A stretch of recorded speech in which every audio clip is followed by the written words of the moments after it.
Myslíš si, že čím čerstvejšia káva, tým lepšia? Nie je to vždy tak. Prílišná čerstvosť pri káve vie byť skôr nevýhoda.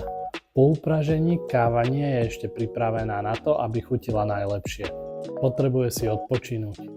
Počas prvých dní po pražení z nej uniká veľké množstvo CO2. Keď je káva až príliš čerstvá, tento plyn môže narušiť extrakciu. A výsledok? Káva môže chutiť nevyvážene, ostro, prázdno, alebo sa v nej chute ešte dostatočne nerozvinuli. Najmä pri espresse je to veľmi viditeľné.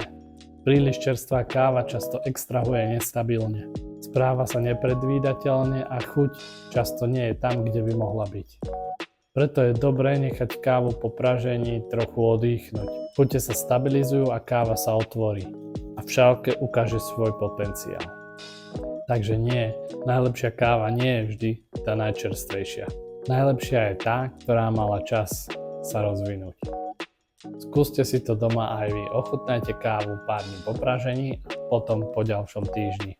A uvidíte ten rozdiel.